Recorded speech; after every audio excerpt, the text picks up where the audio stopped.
Good morning, Patriots. How you doing today? This is Mike the Patriot coming to you live from the downtown metropolis of LaMonte, Missouri. I'm broadcasting on all the channels, on the Facebook, on the YouTube, on the X, and on the Rumble, because it's Friday, or as a friend of mine says, Fry-yay. But anyways, it's good. It's good to be here this morning. We got lots and lots to talk about. We got breaking things happening. We got prophetic things happening. One of, you know, ah, One of the things you need to do is pay attention to things that are being said by politicians that are prophetic fulfillments. And there's stuff that Kim Clement said 20 years ago that are happening right now before our eyes. I meant to talk about that yesterday. I don't even remember what the subject was now. But Donald Trump said something that was straight up out of a Kim Clement prophecy, and I can't remember what it was. I'll have to go back and look. I'm just thinking about it now. I meant to share it yesterday, and I didn't. But we got to pay attention to those things. This is the day that the Lord has made, and I will rejoice and be glad in it. And the word of the day, as given by the Lord, presented by Marine in the Woods, is Numbers 6, 22 through 27. That's Numbers 6, 22 through 27. Now, so somebody was having a chat with me on Facebook, and you're more than welcome to do that too. I do check my spam folder from time to time. If you have something, now mind you, I will challenge you. Even sometimes if I agree with you, or if I agree with you in part, I will challenge you, because if you don't know what you're talking about, you shouldn't be talking about it. It's that simple. And don't get mad if I challenge you. However, this person was talking to me about some things going on in the world today, and it just dawned on me. I said, take a break for 30 days, read your Bible, and talk to God about these things. See what God has to say about them, because God will talk to you. He may talk to you through somebody else. He may talk to you through the Bible, or he may just inspire you with thoughts. And you're like, that's not my thought. Where'd that come from? Highly recommend. So with that being said, I've mentioned this to a couple other friends of mine who let me ask you a question. Put a 1 in the comment if this describes you. Do you feel, over all the stuff that's happening in the world today, anxiety, anger, resentment? Does it cause you to have fear? Are you worried about the end times and the prophet? And is Jesus coming back tomorrow? The Antichrist? Does it bring up emotions, as they say on the streets? Do you feel some sort of way about the Jews, about Israel existing, about Islam, about all the things that are happening regarding that, the things that people say? If this describes you, put a 1 in the comment section. I just want to see if there's anybody out there feeling this way. There's no shame here. I'm not going to give you any shame. Okay? That's not what this is about. Because I feel like we're into a moment and a crossroads. We are in the season of judgment, as God says to me. We are, there's a lot going on.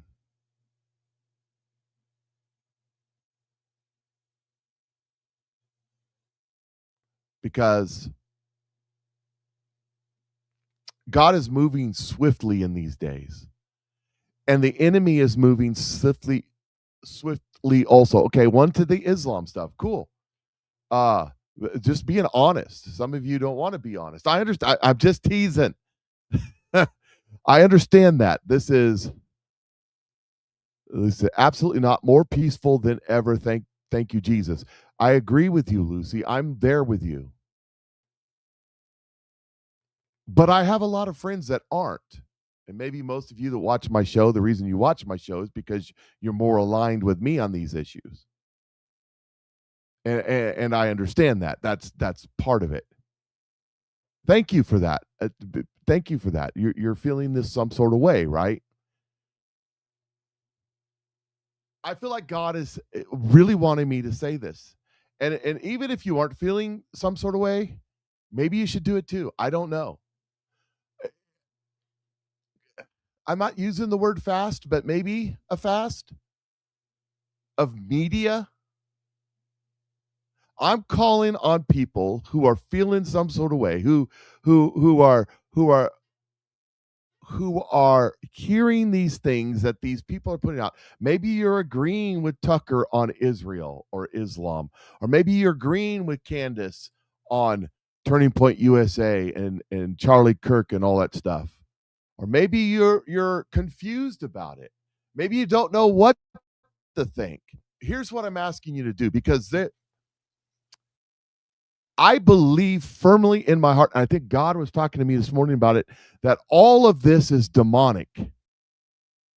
Not saying you have a demon in you, but I just see some of my friends who are staunch Christians, faithful conservatives, who are posting and listening and saying things that are coming straight from the enemy. By enemy, I mean spiritually,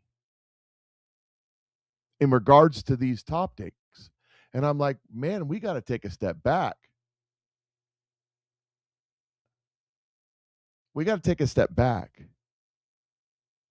Now, Mike tells me, Mike S., who's not on today, he's got meetings all day. You know, he keeps letting that work get in the way of his play. That just sucks. Uh, Mike says to me that in 30 days, you aren't going to recognize things, and that's okay. There is some of that going on. We are living in prophetic times. We are living in a time of judgment, and it's going to come swiftly. There's a video, it's 9 minutes long. I'm not going to play it, on my Telegram page. Go to my Telegram page. The link's in the description section. Watch that video. It's a young lady. It's about 9 minutes long. Right now, it's towards the bottom of the list, but by the end of the day, it won't be.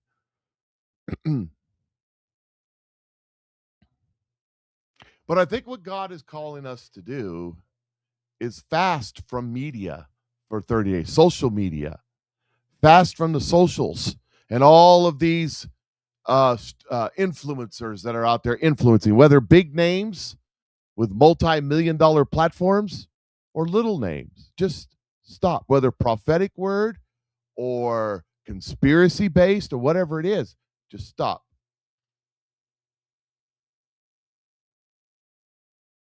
Just take a breath, take a step back. 30 days is what what God's saying. 30 days of a fast of media. And during that time, read your Bible wherever God directs you to read it.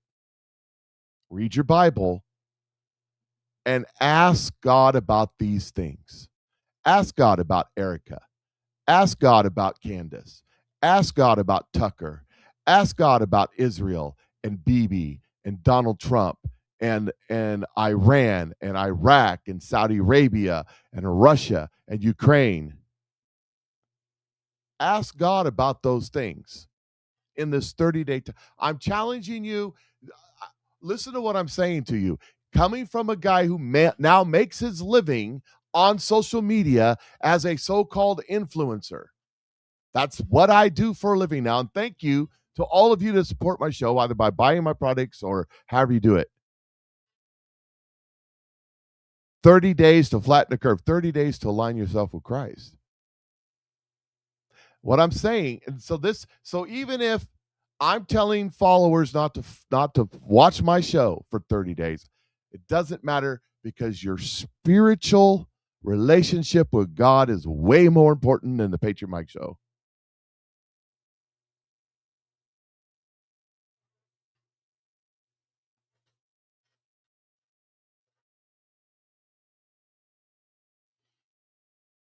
"30 days of seeking God's will," and I'm serious about this.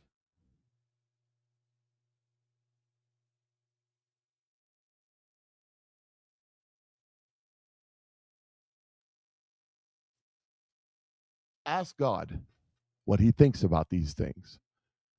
I'm not going offline. I don't know where you get that from, what I'm saying. One of the things also that I tell people, I will continue to do the Patriot Mike Show. I'm talking to you people who are struggling with some of this stuff.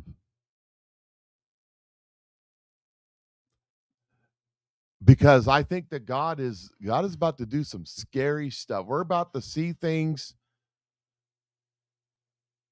I mean, but we're also going to see some amazing stuff too. But this is the season of judgment. There is revival happening, there is harvest happening, but we got to get through the season of judgment before we get to the other side, to the harvest. I'll still be here. I'm not going nowhere. But I'm asking you, if you're struggling with this stuff, to take a break. And I always say this too. I've said, don't go down the rabbit holes. There's nothing but death at the bottom of them. Don't go do what I do and search the media for talking points and things to talk about, because I firmly believe this. I'm anointed by God to do what I'm doing, and I'm protected like Job was protected from the influence, from the demonic spirit that is there. I've been given discernment to see it. Why came out against Candace Owens before Charlie Kirk's assassination? Some of the stuff that was being said. We are in a spiritual war right now. Spiritual war. And there's two sides.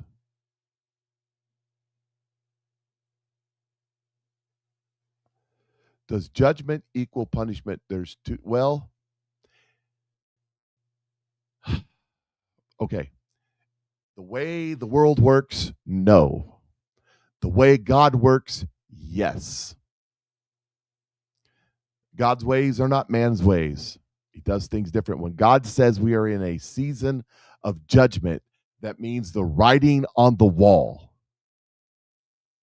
You've been found lacking. You've been weighed and found lacking. And that same night, that king of Babylon was ended.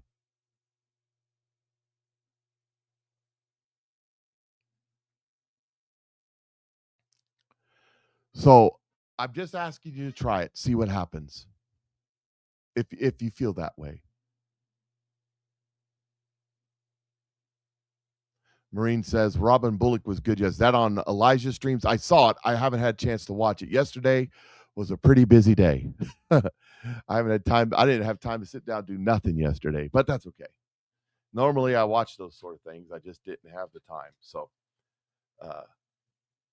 I will. And there's a couple other things to watch. There's a well, let me just do this. I'm not going to play it because it's 9 minutes long, but there's this video right here on my Telegram page, so you can see it. This blonde-haired lady right here with the white fingernails. It's 9 minutes long. I think it's pretty good. Go watch it. This is from, I want to make it clear to everyone, we are not. Okay. Let's pull that off. There we go. That's better. Now, let's start the show. I said my piece. You do what you want to do with that. Okay? Here we go.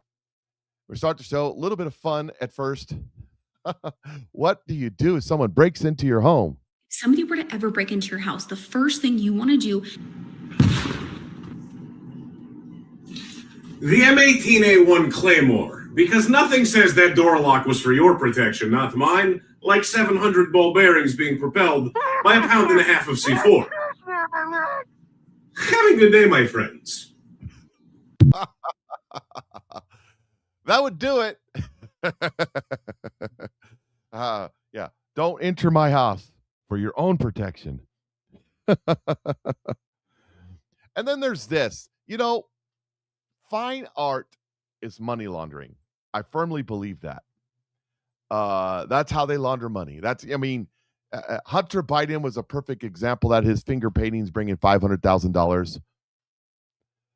They're saying Amanda Grace was good yesterday too. Well, I'm telling you, where God is moving, And as we get closer to this event, whatever it's going to be, the prophetic word is coming because he's wanting his people to do two things: prepare themselves and give glory to God when it happens. But but fine art is money laundering. You know, somebody posted there was a piece of art that was a frame of nothing. And somebody paid like $20 million for it. And somebody else duct taped a banana on the wall. And somebody paid an outrageous amount about that too. It's money laundering. You can launder the money. It's a whole operation. But it's not just in fine art, by the way. It's not just in fine art. This is a luxury bag shop, meaning purses, in Turkey demonstrates the beauty of a $1,790 Balenciaga pouch. A $1,790 Balenciaga pouch. This is straight up money laundering. I guarantee you.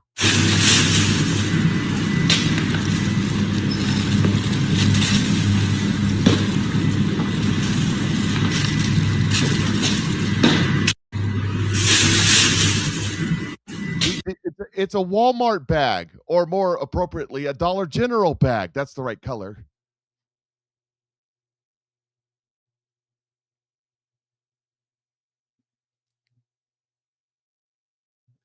This is how they launder money. That's what it is. It has no other. It has no other evidence, no other purpose. Who's going to pay $1,700 for a Dollar General bag? It's insane. But they're laundering money. That's what they're doing. It's the way that it works.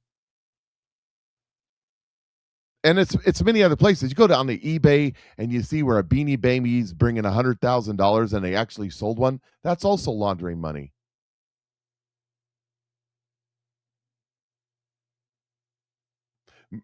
Matthew says, I'll take 500 of them. I got 500 of them. What do you think? Everybody's got the Walmart bag or the grocery bag full of bags, right? So you could use them around the house for trash bags or lunch bags or whatever you use it for. We all do. Well, now they're worth $1,700 if you put Balenciaga's name on it. By the way, they're about as evil as they come. That bag is my bathroom trash bag. Exactly what I'm saying. We all have them. It's insanity. It is absolute insanity. But it is legit, which is probably the problem. And then there's this. So the war's going on, and of course, there's different opinions on different sides and different things happening. And you have to wonder, well, let me do this one first. I had it later on, but I want to make sure I get it. So this American Legal First is reporting on this, that information has come out from the CIA. It says, exposed, Biden CIA's war on motherhood. Newly released CIA documents reveal the Biden administration identified motherhood and homemaking as indicators of white, racially, and ethnically motivated violent extremism. So if you're a mom or a homemaker, you're a white, racist, homophobe, violent extremist. White and racially and ethnically motivated violent extremist, women advocating, white, racially and ethnically motivated violent extremists, radicalization and recruitment. We're talking about homemakers. We're talking about the girls on TikTok, the trad wives who just want a big burly man to go to work all day and come home, and she'll take care of him and she'll raise the kids and keep a house and feed the chickens and the goats and the llamas and all that stuff too. Kind of goes along with that, which is cool. I don't have a problem with it. If that's the way you want to live your life, live your life. What's wrong with that?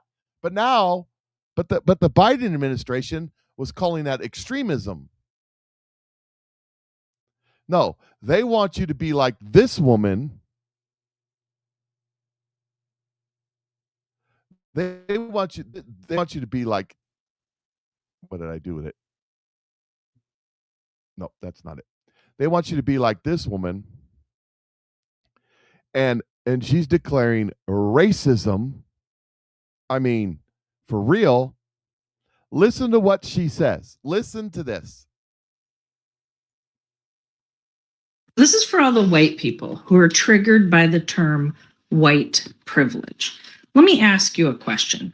Do you think that a person born into poverty has the same access to opportunities as a person born into incredible wealth? Okay? And you probably know where I'm going with this. So the thing I'm going to say to you is look me in the eyes and tell me that you think that a child born into immense poverty has the same access to education, life experience, and outcome as a child born into incredible wealth. So what you need to know about the woke white saviors is that they always tell on themselves. She just sorted all white people into a camp of being born into wealth and all Black people into a camp of being born into destitute poverty. And she thinks that's a remotely accurate analogy to make. And she thinks she's really doing her big one by making you think about it and really owning you, right?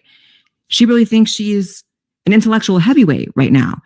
You're a heavyweight, but not intellectually, right? And if you put some of that energy into something that mattered, you'd be in a better place. But they always tell themselves how they actually feel about Black people. So you bring up voter ID and they'll be so against it because they genuinely think that people of color are not capable of figuring out how to get an ID.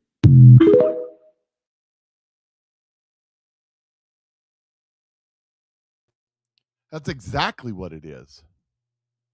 That's racism. But we've heard it before, have we not? Haven't we heard that before somewhere? Let me show you. This is what the pushback against SAVE is. SAVE Act, Save America Act, is that these people are racist. And of course, they have to have illegals voting, or at least on the ballot, or at least in the count. They know they can't win without it. But, you know, we've heard this before. We have this notion that somehow if you're poor, you cannot do it. Poor kids are just as bright and just as talented as white kids, wealthy kids, Black kids, Asian kids. No, I really mean it, but think how we think about it. We think now we're going to dumb it down. I just want to point something out. Listen to this again. Understand he makes the statement and then tries to cover the statement because he realizes I just said something really dumb. Have this notion that somehow if you're poor, you cannot do it. Poor kids are just as bright and just as talented as white kids. Okay. Poor kids are just as bright and just as talented as white kids. So poor kids are non-white kids. And in his mind, which is already going away in 2019, he says, oh crap, I shouldn't have said it like that. So he adds, wealthy kids, Black kids, Asian kids. No, I really mean it, but think how we think about it. But think how we think about it. Yeah. We know exactly. He knew exactly what he was saying because out of the abundance of the heart, the mouth speaks. And I've said this before, that usually the first thing out of your mouth is what you really believe. When you say things without thought, because your heart is speaking, tells us who you really are. These people are bigoted racists who think that Black people, brown people, are not smart enough to be like them, so we have to help them. Remember, all of this welfare and all of this handout stuff started in the 60s. and 70s, especially under the Johnson administration, when he said we'll have them inwards eating out of our hands and voting for us for 100 years. Think about that.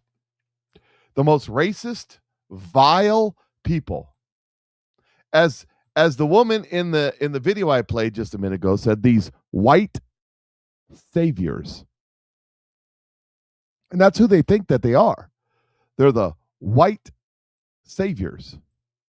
They're gonna save you, you black people, you Hispanic people, you Somali people, whatever. They're gonna save you. They're gonna do everything they can to save you from yourself because they love you and squeeze you and pet you and call you George.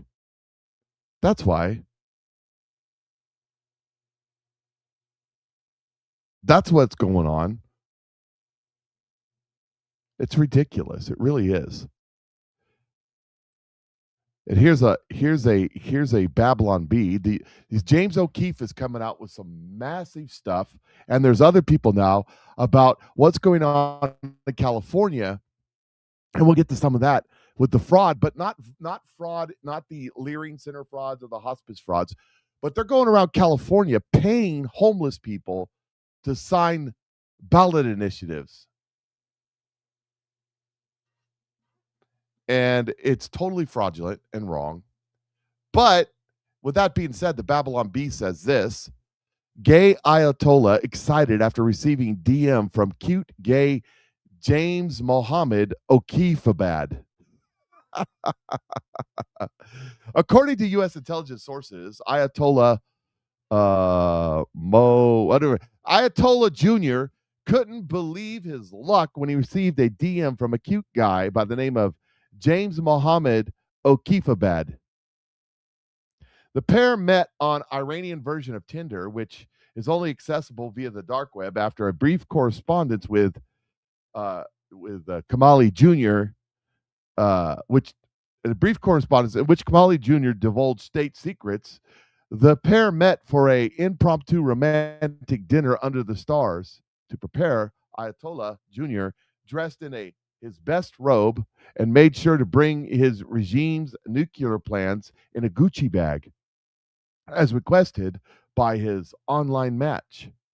As a Muslim, homosexuality is strictly frowned upon, but this incredible man, pulled me out of the closet and asked me out to dinner with him, said Junior. He did seem to be carrying a briefcase that looked like a camera lens on the side of it, but I'm sure it's no big deal. James Mohammed O'Keefeabad, though, appeared Caucasian, insisted he was native Iranian associated with Sharia's Mohammeds near the Persian Gulf.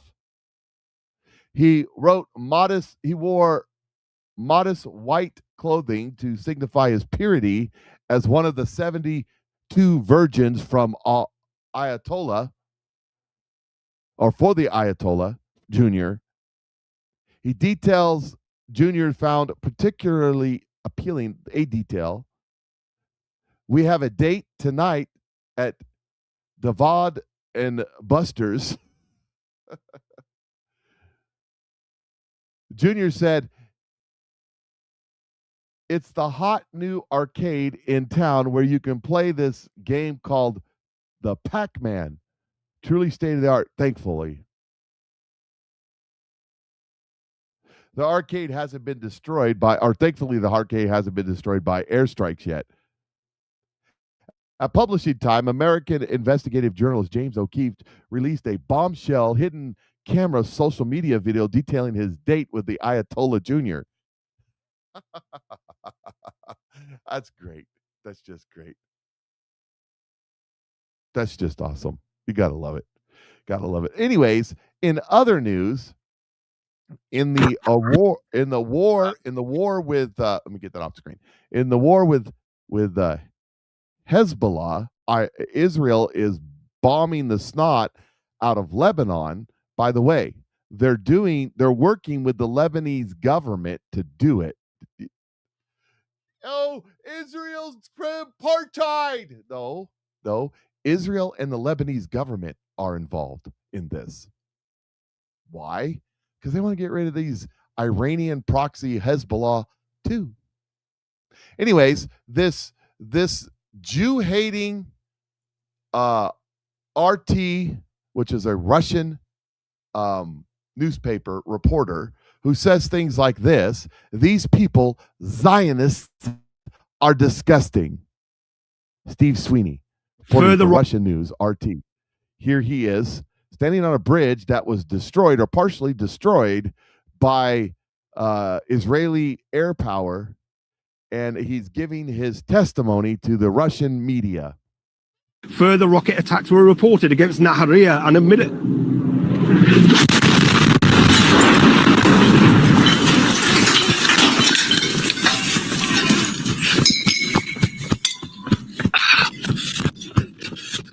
Fucking hell.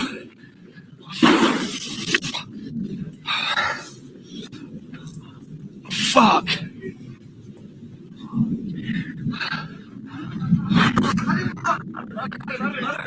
Where?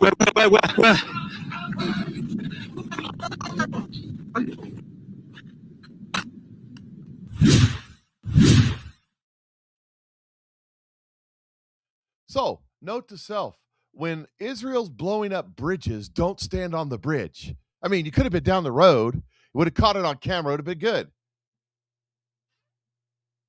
It's not fake. It's not AI. It's legit. It happened live. Just saying. And to Tarred and Feathered, who is completely woefully ignorant on all things biblical, he says, I'm not sure if Greater Israel includes Lebanon. Never said it did. I said the Lebanese government is working with Israel, but to be biblically accurate, Lebanon is a historic ally of Israel. If you've ever read the Bible, you would know that. The temples, both of them, the first and the second, were built with trees, cedars from Lebanon. The king of Lebanon was good buddies with David and Solomon.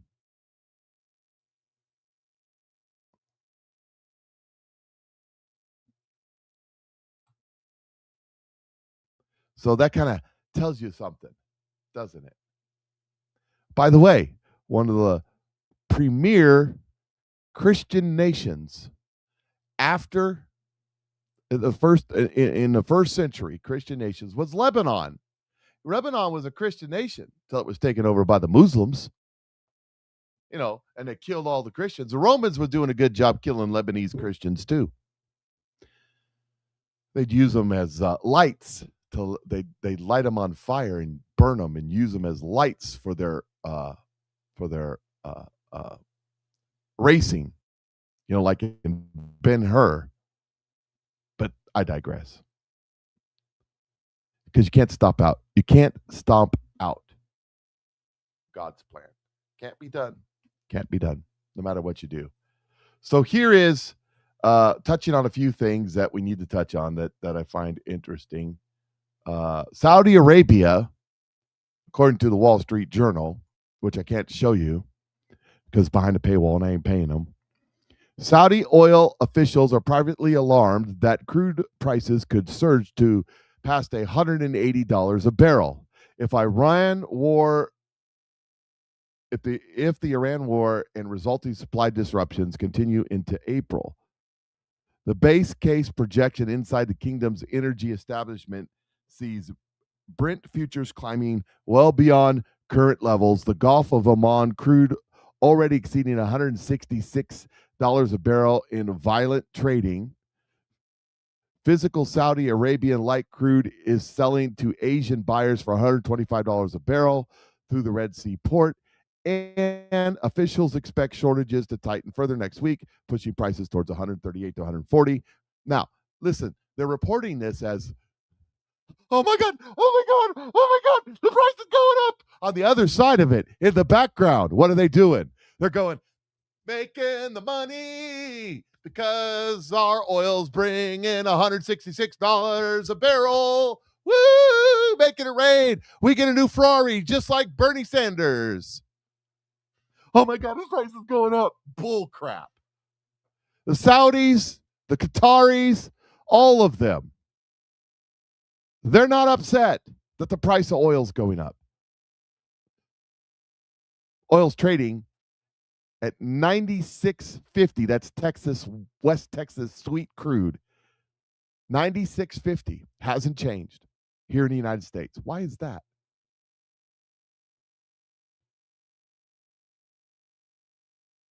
Because Donald Trump has made America independent. And by the way, when you see all the gas, there's TikToks all the time. Where were the TikToks when Joe Biden had gas prices through the roof to record highs? Where were the TikToks in? They were nowhere to be found. But now you got people out in California, wherever the heck it is, where it's $8.99 a gallon. It's just above $3 here in central Missouri. Going, oh my God, Donald Trump's raising the gas prices. No, Donald Trump in California. If you're in California, your gas prices are high, just look to Sacramento because Donald Trump has nothing to do with it. By the way, Donald Trump just reinstituted, after it's been shut down for years, 15 years, the drilling of oil off the coast of California. He forced it to happen. He also opened a pipeline in Santa Barbara. You see, they tell you partial truths, and that's the problem, is that they're partial truths instead of the whole truth. That's what Satan did. When he said to Eve, you won't surely die, he told a partial truth. He took a partial truth as the truth and made it a lie. That's what Satan does. That's what these enemies of America do. The American enemies of America. They take a partial truth. It is true the prices are high in California. It has nothing to do with Donald Trump. Not those prices. Not those prices at all. Nothing to do with Donald Trump. I got some stuff on the prices here I want to try to get to. Before I get to other things, we'll see how much we can get to. Here is the Fed chairman basically saying there were no jobs. Even though the job report came out and said there was jobs, he says there's no jobs. They're watching it real close. A good number of people in the committee are concerned about is just the very, very low level of job creation. If you adjust what has been the trend job creation over the past, let's say 6 months, if you adjust that for what we think, our staff thinks, is the overstatement due to overcounting, effectively there's zero net job creation in the private sector. Yeah. But if you check out the real numbers, you find a different story. Figures don't lie, but liars figure. Because if you look down in there, you find out that government jobs are shrinking like crazy, counted in the job numbers. We find out that jobs, there's a whole bunch of jobs being created or available, not created, but becoming available because like 2.5 million illegal aliens decided to take the money and run. We're offering them from $1,000 to $10,000 to go home. They're taking their money and they're going home on a free flight that the government provides. See ya, wouldn't want to be ya. They're taking 2.5 million people. So those are 2.5 million people. So most say that half of them actually had jobs. So that's 750,000 people that there's now openings for, and those jobs are being filled by American citizens. So it's a loss. It's a wash. There's no new job creation. Brr, brr, brr. Yeah, because of that reason. There's whole construction companies that are crying on TikTok, I'm going to go out of business. All my employees left. Well, dude, you were hiring illegals so that you could rip them off and not pay them the wages they deserve, and then crying, what am I going to do? Look, I understand it's expensive. It is what it is. I'm one to advocate for no minimum wage. because a minimum wage is a maximum wage. I'm one to say if you're stuck on the bottom rungs of the ladder of life, it's a ladder. Climb up, make yourself better. I personally believe there should be no minimum wage. I think you let the market take the place. If you're wanting to hire illegal labor because you can pay them $7 an hour instead of $15 an hour, but the next guy up the street says, I'll pay you $15 an hour, you're not going to get anybody. I can't find nobody to work for me. Pay them. And if you can't compete in the marketplace, I got a friend. Let me tell you. He is the highest priced cabinet shop probably in most of Missouri. And he's overwhelmed with business. He can't find people, and he pays well. He can't find people that will work. He's overwhelmed with business. Why is he the highest priced, one of the highest priced cabinet shops in all of Missouri? Because he makes the best product. His product is phenomenal, outstanding, beautiful. People who have multi-million-dollar home projects hire him to design and install their cabinets because he's the best. So if you're putting out a bad product and I just can't compete because your product's crap in whatever it is, whatever you're doing, well, maybe you should find something else to do. That's the way free economy works. We don't have a free economy anymore. Does he use flatbed CNC routers? He doesn't, as far as I know, he doesn't use CNC anything.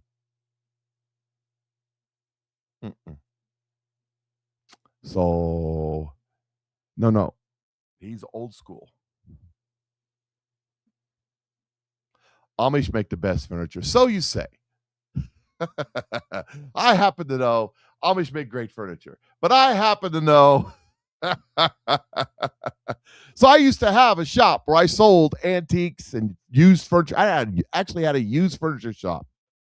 And the Amish guys would drive up in the bus. They'd have a van with one of them English driving it. And this old boy would get out and his 16 ladies and young guys or whatever. And he's got this big old long beard like this, you know. And he said he buys every single piece of wood furniture, the real wood, solid wood, not the particle board stuff. Every piece of wood furniture I have. I said, what are you doing with this? He says, I got a little shop outside of town down by Springfield. He's stroking his. I said, so you're going to fix this stuff up? Because some of the stuff I had needed to work done. You're going to fix this stuff up and sell it as Amish made? He goes, something like that. Amish made. That's an Amish made shortcut. Oh, you got to love it. You got to love it. There's another guy. He's a Mennonite. Same thing as Amish, but they drive cars.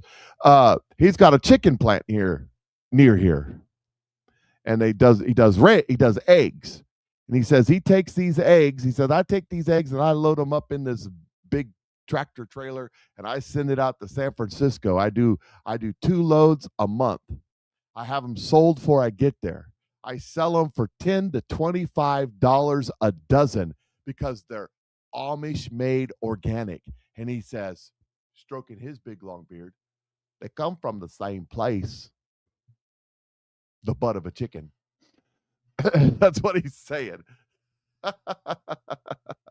Oh, yes. Oh, yes. Oh, yes. Oh, yes. Amish made. Handmade dovetail joints. Yeah, most of the furniture, antique furniture I had handmade dovetail joints. That was the way you did it back then. Heck, you brand new construction 5th wheel trailers, and they all have, that's the big selling point, the salesman, look, dovetail joints. And I say, look, it's made out of balsa wood. a composite or something. Anyways, just having a good time. We're having a good time. Here is the oil prices. This is West Texas crude 97, right? Like I said, today we're trading at 96. It's actually down from yesterday. Brent crude, which is North Sea of England, 113. Meridian crude 128. Natural gas is at $3 and $3.18. Gasoline on average is at $3.17. Heating oil's at $4. So that gives you an idea of where the prices are. Okay. And then there's this.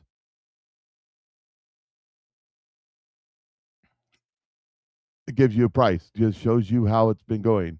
West Texas Intermediate crude versus Brent crude pricing and U.S. export ban. By the way, Donald Trump has said he will not be banning natural gas.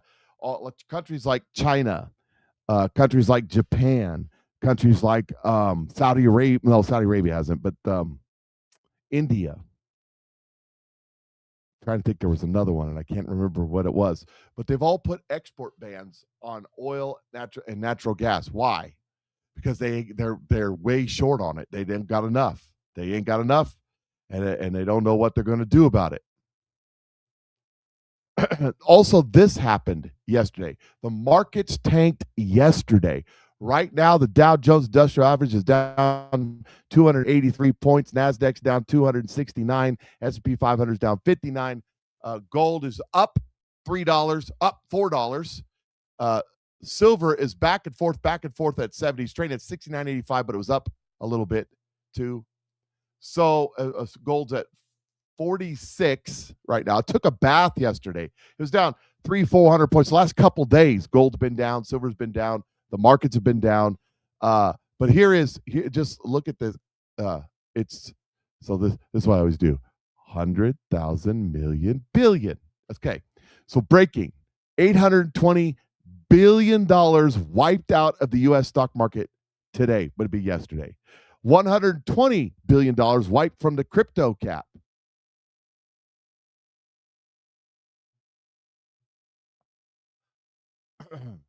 What's your GoFundMe for, PCH? What's it for? Is it for your? Didn't you have cancer or something? Is it you? Let me know. Put it in the comments. Let me know. I want to see. Tell me not your. Don't yet put your. Don't yet put your link in there, but tell me what's it for, please. Because if I can support you, I'd like to. And some others might too. Where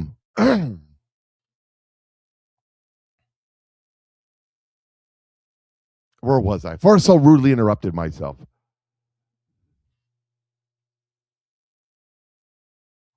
Kiwi3 saying yes, she has cancer. Okay, go ahead and put your link. Put it in the comment section. Put it in the chat. Put your link in there. Anybody that wants to support her, had her GoFundMe, please go support her. My audience is generous. Whatever you feel, $1 to 100,000, whatever you want to give, go support. Go support PCH as she puts the link. And so you have my permission. Moderators, let know that you have my permission from time to time to put your link in the chat room and your link into if you put it in the comments section, it'll stay there. People see it. But if you put it in the chat, people can see it as it's live. So you're more than welcome to do that from time to time. I'll make sure I let Marine already knows Mike's not on the chat. I'll make sure I let Mike know, so the other moderator. All right, I just want to say that. It's not always about me. No, more about me. No, just kidding. All right. So Here's my theory. I told you yesterday I wasn't understanding what was going on with the market crashing like it was, with gold dropping like it was, silver drop. I wasn't understanding all of that. Still don't have it all down yet, but the one thing I do believe, I told you that when the time comes for the market to really crash,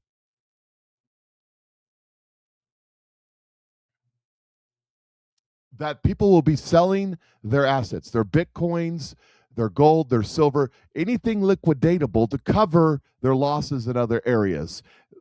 The market was taking a bath, and I think people started dumping their silver and gold futures and their crypto because it's easy cash to cover the other things. That's what happened, I think, yesterday. It wasn't so much manipulation as it was panic and trying to cover. So I didn't see, did you put the link in there? Make sure you put the link in there in the chat room. Right there. Just put it in there. Let everybody know.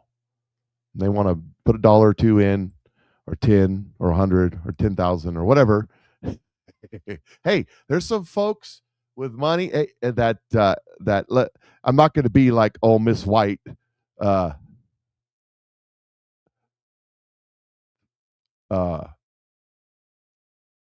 say, put $1,000 in and the angels will bless you. But there are people out there with great resources who God may lay on them to do something unusual with you. And I pray that happens, that God puts on somebody's heart to bless you. PCH. I really do. So put that link in the comment section. Don't let somebody miss out on their blessing by blessing you.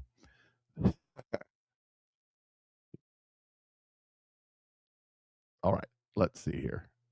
Let me see here. Where am I at? What am I talking about today? Okay, so we know Nick Shirley's been going around doing Shirley thing, exposing everything, right? That's been happening. He was in Minnesota. He broke the stories in Minnesota that broke Minnesota. Now he's out in California. And he's breaking it out there. The media has been poo-pooing it. Oh, he's not a real journalist. Real journalists have credentials, and they've been to college and got an education, and they learned how to properly read a teleprompter. In the news today, we found out that cats are used to make coffee by pooping it out of their butts. I mean, that's really what they do. But here you got this guy with no budget and a camera who's busted the fraud in this country in welfare fraud, in food stamps fraud, in hospice fraud, in Leering Center fraud, busted it wide open. One kid with a camera. And the media's like, oh, he's not professional. Well, then show us how it's done. Well, guess what? CBS decided to show us how it's done. Now, CBS is going to win a Pulitzer for this, and that kid's going to get nothing. But you know what that kid said about it? Nick Shirley says, good. I'm glad somebody else is talking about it. See right there. Good work. Glad to see news organizations with $1 million budgets do some real journalism. Here it is. This was what we refer to as ground zero. That building is considered ground zero because it just was so blatant. Hospice patient advocate Sheila Clark has been raising alarm on this one building in LA for years. This building, our investigation found, is home to 89 registered hospice companies. It's called the Marabi Professional Medical Plaza, and it's the most extreme case of hospice clustering that we found. And this particular building, I noticed, I'm like, dang, how can there be that many licensed and certified hospices in this tiny little building? We went to the Van Nuys address to find out what's going on. We're going to try to go in and see what we can find. Here's the directory. Hospice, Home Health Agency, hospice.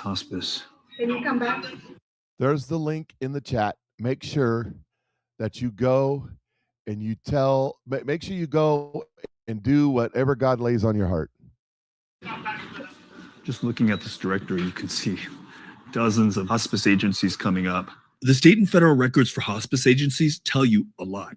State auditors have identified warning signs when they're looking for fraud, like multiple hospice offices packed into one building, or caretakers whose patients who are supposedly at death's door are discharged alive. According to our analysis, 72 of the 89 registered hospices in Merabi Plaza have at least 3 of those potential warning signs. This isn't possible. It made no sense because I know what a licensed and certified hospice looks like. We weren't the first ones to come to this building. Federal inspection records show that regulators visited multiple suites in Merabi Plaza between 2021 and 2025, and they found nearly 400 violations. At one, a nurse wrote that a patient's family was satisfied with the care, but inspectors found no one from the hospice ever even visited that patient. At another, the patient's chart listed medications for malaria and diabetes, but the patient told inspectors he wasn't taking either one. And at that same company, a hospice social worker wrote about a family's grief when their loved one had passed, but there is no evidence the patient was actually dead. These hospices have been billing Medicare for reimbursement with your tax dollars for years. Why are we still seeing such, rampant signs of this? Why hasn't more been done? We're committed to tackling the issue until we root it out and extinguish all fraud. So who's working to fix this? Well, the state attorney general is the one responsible for investigating the industry here in California. California is always going to have the biggest numbers. We're the biggest state. We're the 4th largest economy in the world. We have the most people of any state. And but this issue is unacceptable, and we need to keep tackling it and do more. We're also following the money here. Medicare is federally administered. It's your federal tax dollars going to these hospices. So we sat down with Dr. Mehmet Oz, who heads the Centers for Medicare and Medicaid Services. Is this accelerating the enforcement, the shutting down of these hospices? We have dramatically accelerated our ability to take out the bad guys by stopping their payments. And that's the big mindset shift. I want to make it clear, we're not going to pay you money just because you sent me a piece of paper with a bill on it. We're going to check to make sure that's legitimate and that document is evidence that you actually performed something that's helpful to the American people, or you're not getting money from us. When we went back, we found the building's owner, Kambiz Merabi. I have vacancies. Tenant would come in as long as they're legit. Yeah. They have valid things that we need. Mm-hmm. I rent. I'm not a police or keeper of what they do, how they do business. So from your perspective, they're licensed. That's obviously the first sort of barometer of, measuring whether it's a legit business or not. Absolutely. And look,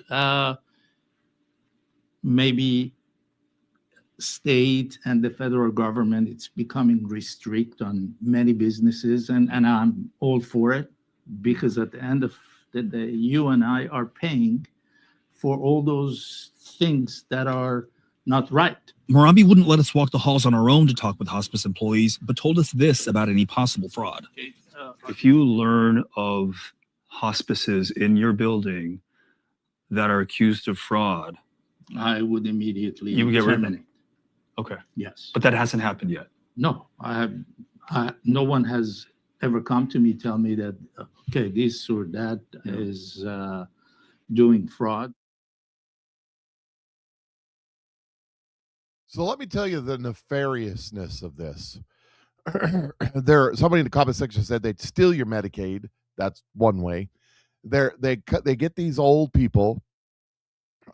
They say, look, we'll give you $500 if you come in here and fill out this application. They don't tell them what it's for. And then they start billing Medicaid for hospice care. Well, if you're an older person on Medicaid, retired, whatnot, and they start do the paperwork to put you on hospice, to start raping hospice of money for these scams, understand what happens. You go to the doctor, you're healthy, you're doing fine. You go to the doctor, and the doctor says you need X medicine, maintenance med, blood pressure medicine, heart medicine, or maybe you need a elective surgery to fix your glaucoma or something. I don't know. I'm just making stuff up here.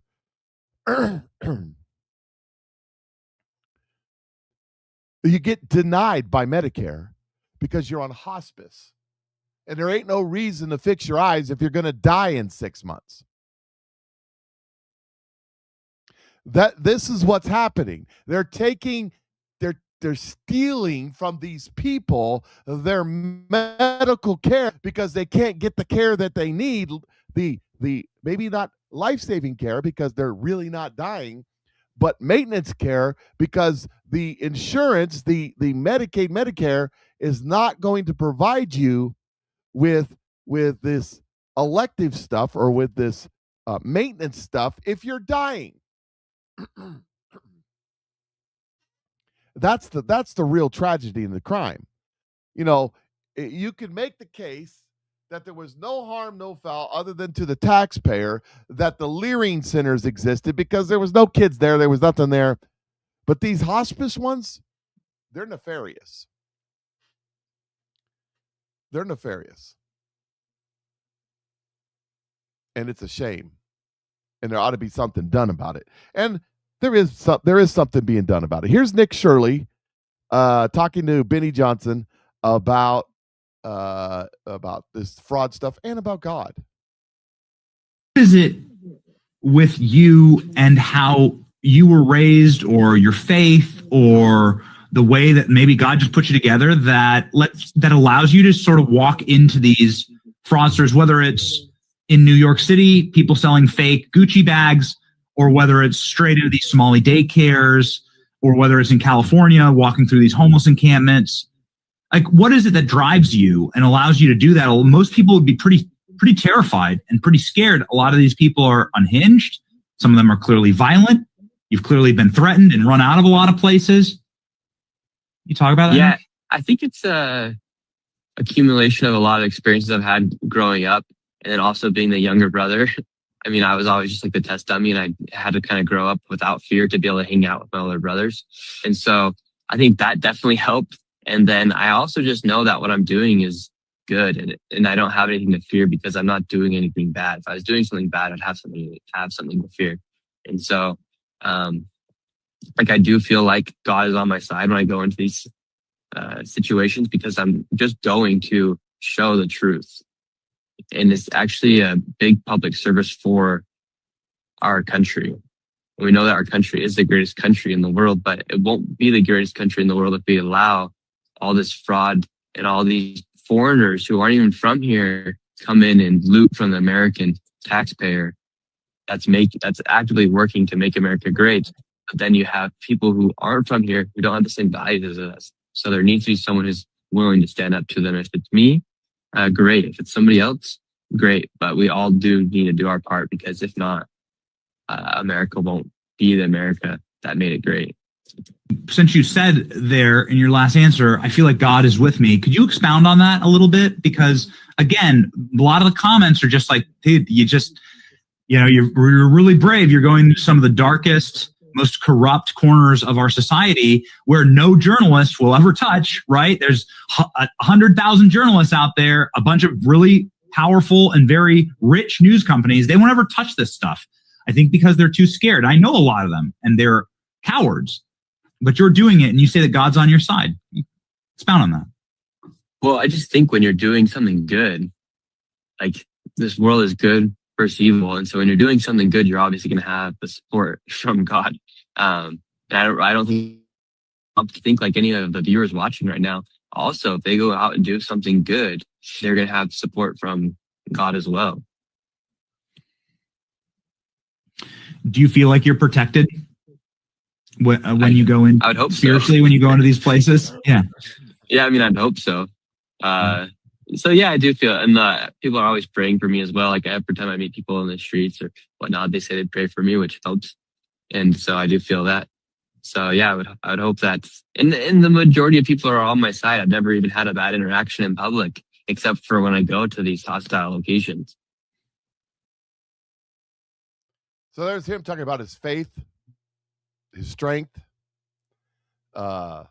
He's doing, I believe, what God has called him to do, which is kind of cool. So that's a good thing. Now, breaking news. It was just in the comment section, and I double checked to make sure. No offense to the guy commenting. Just got to make sure on things. People were saying yesterday that the SAVE Act passed, and it didn't. But Chuck Norris has passed away. Finally come up against something he couldn't beat. But he has passed away. 80, was it 89, 88, 87 years, however old he was. It is something that happens. It is something that happens. We all face that moment when we must meet our maker. And I've said many times, 86, thank you, many times that was he sick? No, he had not been sick, but yesterday it was reported that he was rushed to the hospital with a medical emergency yesterday in Honolulu or Hawaii, somewhere in Hawaii. I don't remember where he was. Just remember, many of you are very concerned about the rapture and when's the rapture going to happen and when's the end times. You need to be more concerned about your personal end times. Make sure you get right with God. Yeah, just ripe old age then. Yeah, he did well. He did well. But and he did good. He was a good guy. There was nothing, I can't say anything bad about Chuck. So if Chuck didn't die, he went to fight in the next life. That's right. Here's Gavin Newsom. Pollution is an act of theft. It's not complicated. Pollution, a subsidy. The polluter gets theirs. All the rest of you pay the price. Generations that pay the price. It's deficit spending. So this is not about science. Science didn't change. Just the administration changed. But as the Attorney General said, it's been decades in the making, 16 plus years. You can mark the Koch brothers and their industries. And, every week there's another opinion piece. My friends in the Wall Street Journal, just mouthpieces for big oil, special interests, getting theirs. As you're getting hit between the eyes, experiencing it globally in real time. This is not the freedom agenda. We're all addicted. We've been played for suckers for decades and decades. California is about energy independence. We're about freedom from big oil, freedom from big manufactured global crises that we're in at a scale and scope we haven't been in our lifetimes, arguably.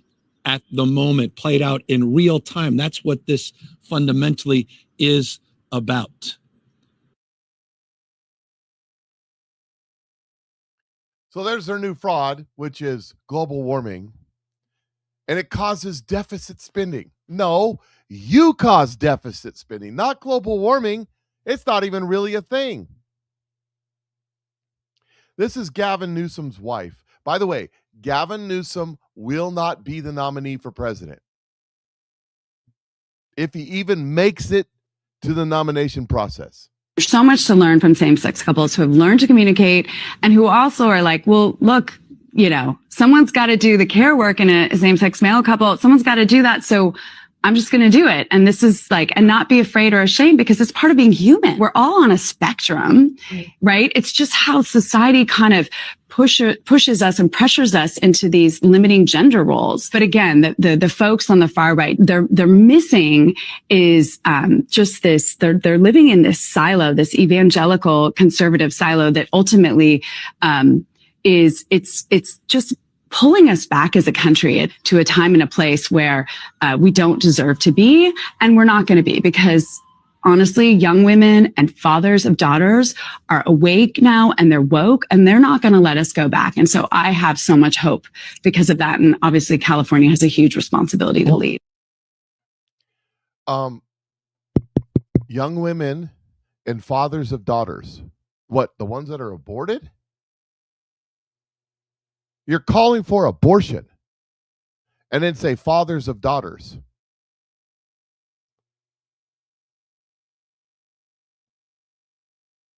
It's the evangelicals. Yeah, because we believe in life. You're a wicked, evil woman. Huh. They will do everything in their power to put a witch in the White House.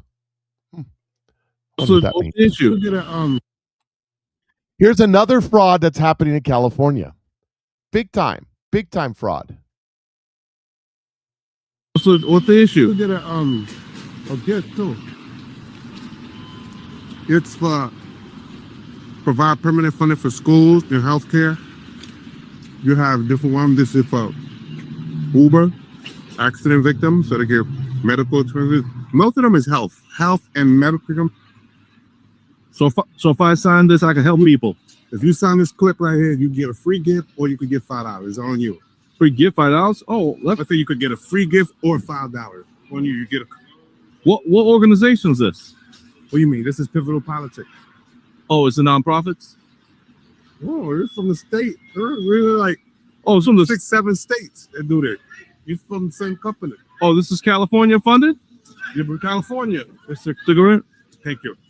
No, Pivotal Politics is the company. They're like in 7 states.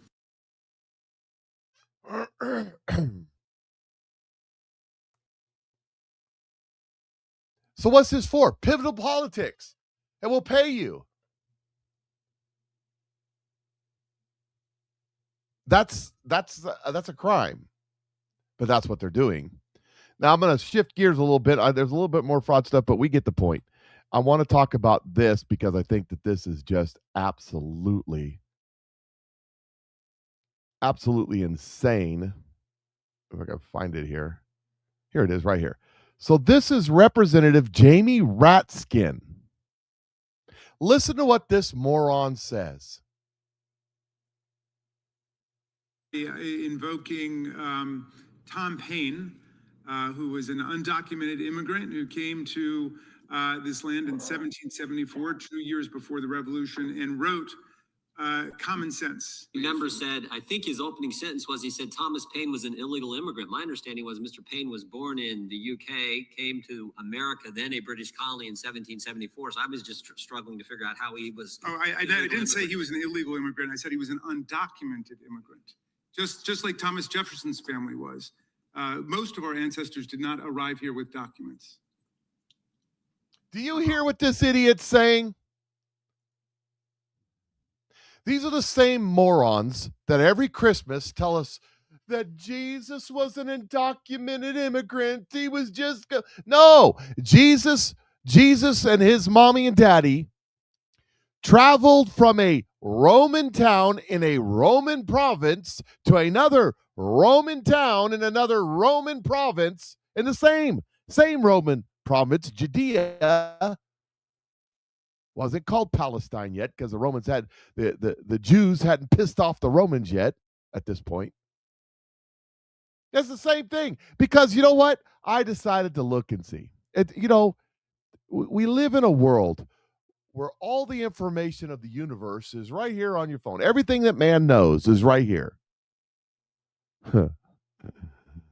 Oh yeah.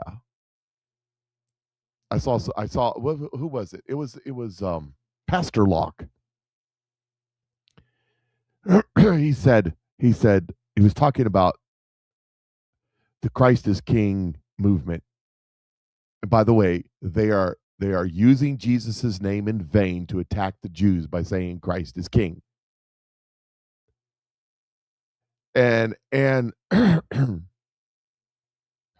he points out, he says, I don't know about the God you serve, but my God's not just King of Israel or of the United States, but my God is King of the universe. So, and he's right about that. You don't disagree with him all you want. So I decided to go and look and see what was. I asked Gronk. I said, hey, Gronk, how are you doing today? I asked Gronk. I said, did British citizens in the 1700s have identification? And this is what he said. No ordinary British citizens, or more accurately, British subject, You weren't a citizen in 1700. You were a subject. In the 1700s, did not routinely carry documentation proving their citizenship or subject status.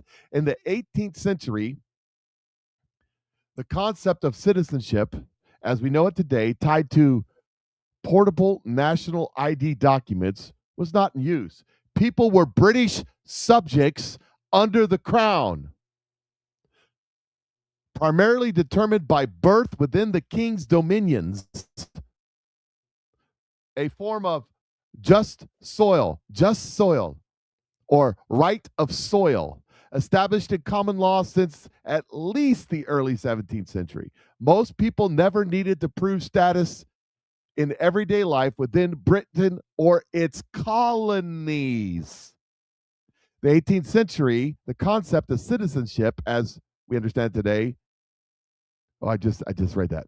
No national ID cards or internal passports existed. Britain did not introduce mandatory national identity documents or eternal passports in the 1700s. Such systems only appeared much later.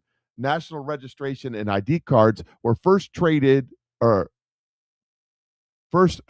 during World War I, which is 1915 to 1919, and again in World War II, but they were temporary and not feature in the 18th century. Passports existed, but were not for ordinary people or proof of citizens. Because if you were a English subject, I could go down to my Telegram and read the whole thing. If you were an English subject at the time of the Revolution in the United States of America, and you wanted to travel to the colonies, you had to go petition the king to get permission to leave and go to the colonies. So when Thomas Paine came here, he got permission from the king to go to the colonies, the king's colonies, in the British colonies. He did just like Jesus. He went from one British location to another British location. He was not an immigrant. He didn't immigrate. He didn't go from Britain to France or Britain to Germany or Britain to China. Oh, wait a second. That would have been a British colony at the time. Dum, dum, dum. The sun doesn't set on Great Britain. Funny. So you got Mr. Ratskin, and you want to know something? Mr. Ratskin is not he knows this. He knows this, but he said this, and it's going to be clipped and played on all the TikToks and all the social influencers on the left, and they're going to go, see, I'm retarded. I graduated high school with straight A's and college with straight A's, and I got my doctorate in history, but I'm stupid and don't realize that I'm being lied to because Mr. Ratskin said it. It has to be true. And that idiot Patriot Mike, he has no education. So how does he know? Everything you ever wanted to know is right here. And stuff you don't want to know. Yeah, there is that. And then there's this story in the news. I got a couple of them. There's some good stuff here we're going to go through. And then we'll talk about whatever else there is. Let me make sure that I'm doing this right. Okay, I did that one. So, okay, so I should be on 17. I should be going where I think I'm going. I don't know. Somebody tell this guy how to do a show. He's such an idiot. Yep. I'm not going where I think I'm going. We'll get there in a minute because, okay, I got time. I want to talk about something else before we get to the breaking news of the day, which is more than just Chuck Norris passing away. He had to go kick some butt somewhere because I wanted to talk about some stuff that's coming out about Zoltan Madami. So Zoltan's wife is a blatant racist. I'll give you a break. Some of y'all follow that 17 way too much. Zoltan's wife is an Islamic, communist, fascist, racist. And she said some things that got her page She took her page down. She said, "Why are these fags following me?" See that? And then she says, "Talking gangsta with my genius." This is her right here. Hell yeah. She used everybody's defending her, saying she used the A instead of the R, so it's not bad. Super duper genius, excuse you. Yes, sir. So it's starting to come out that she's a racist Islamist that hates the Jews and hates the blacks and hates the Mexicans. In fact, hates anybody that's not an Islamist like her. And so it's turned out to be quite bad. Here is the backlash. This New York Post says this. It says, New York City First Lady Rama Dawali, whatever her name is, deletes old X account after post praising Palestinian terrorists resurface. There's that too. Because she's a terrorist. And she's a sweet gal. Actually, you want to know the truth about the matter? I think she's running. Watch the Wives. I think she's running Zoltron. Just like the wife of Joe Nix. Joe, is that it? Whatever his name is. You know what I'm talking about. His wife is running him. I think that's exactly what's happening here. Oh my God, Mike, I can't believe you said that. So they decided to have a presser. And here's how it went. This guy's a comedian. It's a parody, but it's still funny. I want to make it clear to everyone, we are not going to be answering any questions about First Lady Rama Jamanji or her online behavior. Got it? Okay, fine. I'll do one. I'll do one question. What do you think about the First Lady liking posts glorifying October 7th? What do I think about her liking posts about October 7th? She suffers from dyslexia, and she thought that they were posts about 9/11. Yes. What do you think about her praising the first female Palestinian hijacker, Layla Khaled? She happens to be a big fan of strong, independent women who take what they want. So she's like a Palestinian Martha Stewart, right? Next.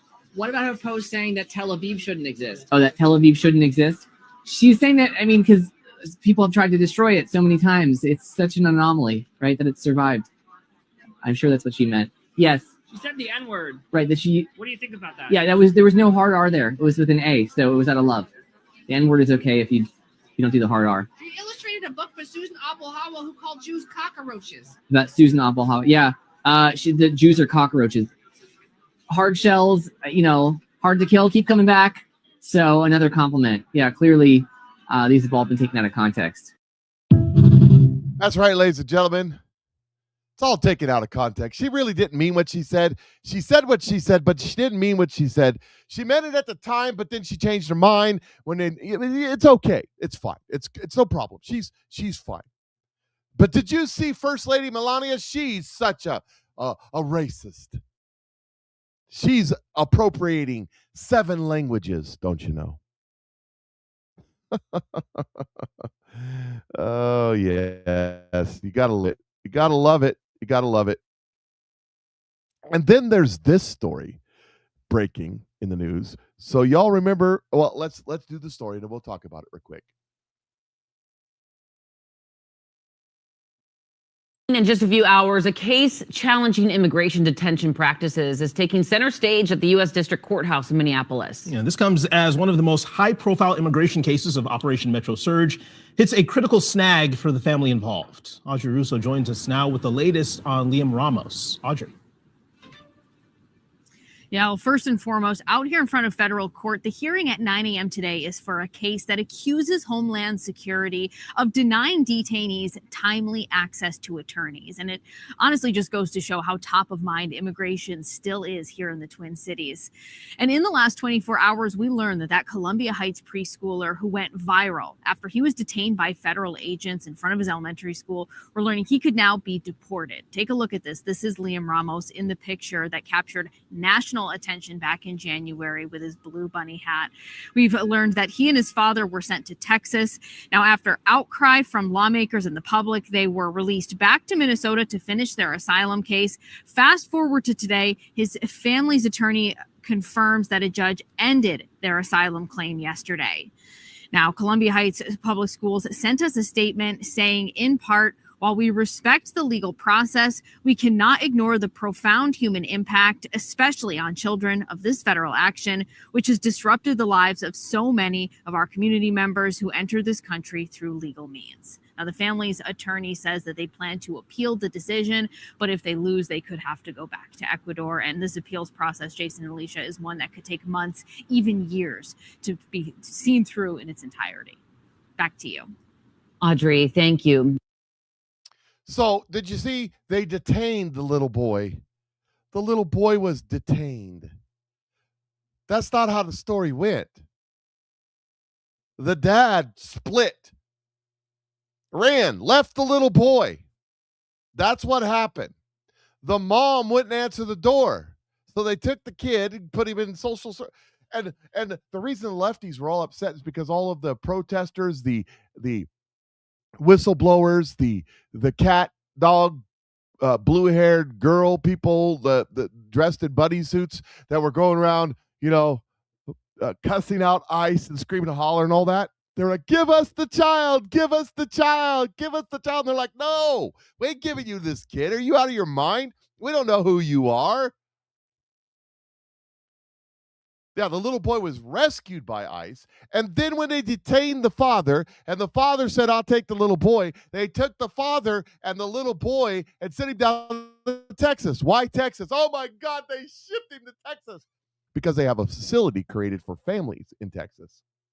Instead of locking the little boy in prison with his dad in Minnesota in a prison, they sent him to Texas to a facility for illegal immigrants. And their case was just heard, and they were ordered to be deported. Go away. How they misrepresent this story. Ridiculousness. Total and complete ridiculousness. Here is Hakeem Jeffries calling James Comer a buffoon. And the reason that, I'll give you some background, what he's talking about is Pam Bundy showed up to testify before a closed session, before members of Congress, and the Democrats all got the butthole. They got all butthurt because the cameras weren't on, so they couldn't do their smoozing for the cameras, so all of their innuendos and misleading statements and ranting without letting Pam Bundy speak would have no effect because there'd be no cameras. So they stormed out. And it was called out by James Comer and others. And this is how Hakeem Jeffrey responds. These are extreme people. They're not serious people. These are extreme people. We saw that the other day with James Comer. Once again, behaving like a malignant buffoon, attacking Summer Lee. By the way, Summer Lee, who's brilliant, she's hardworking, she's caring, she's compassionate, and she was right that Pam Bondi should absolutely be compelled to testify under oath. That was a charade that took place yesterday. And James Comer should publicly apologize and then take a seat for the rest of this Congress and keep his mouth quiet. Yeah. You're a piece of crap. She was under oath in a private setting where she could talk classified information, and the Democrats are going, yeah, we don't get to perform for the cameras. We're not doing it. Oh, we're going to storm out. Well, Hakeem Jeffries, you're a lying dirtbag. How about that? You know what they're really concerned about? You know what they're really, really, really concerned about? They're really concerned about what is breaking in the last 48 hours. For example, this is yesterday evening, MS Now reporting. It has been coming into focus since we've been on the air. The former director of the FBI, Jim Comey, has reportedly been subpoenaed in that wide-ranging grand conspiracy case that they're trying to assemble against anyone who ever investigated and sought to prosecute Donald Trump. We'll get to that. Well, here's the thing. Yeah. That's the Russia stuff. That's the stuff where James Comey colluded with the Biden administration to say Hillary Clinton didn't do. I mean, Hillary Clinton broke the law, but no reasonable prosecutor will prosecute. That's the willful manipulation of evidence to go after a sitting president of the United States of America, James Comey. And guess what, ladies and gentlemen? Well, let me just walk you down the street here a little bit. Here is more MS&Now reporting. They're going after us. What are we going to do? Oh my gosh. I'm telling you that the time is coming when many of these people will self-deport, either the country or the planet, but they will self-deport. To some news that has broken since we've been on the air, Axios reporting that former director of the FBI, Jim Comey, has been subpoenaed in a wide-ranging grand conspiracy case against the ex. Let me show you what they just did right there. I didn't notice that. Did you all notice that?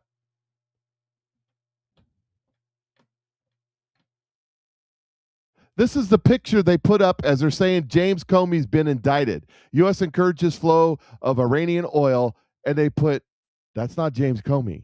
That's Burchett, Secretary Burchett. Did you see that?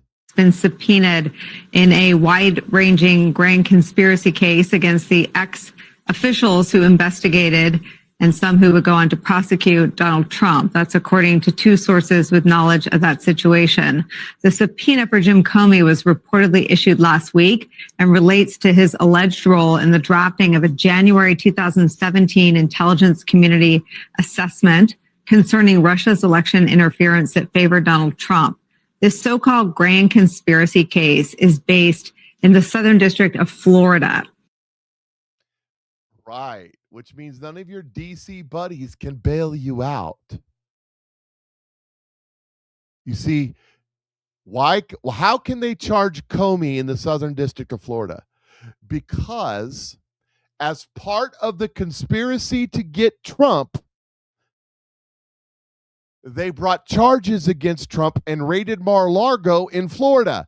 That is all, you see, it's connected.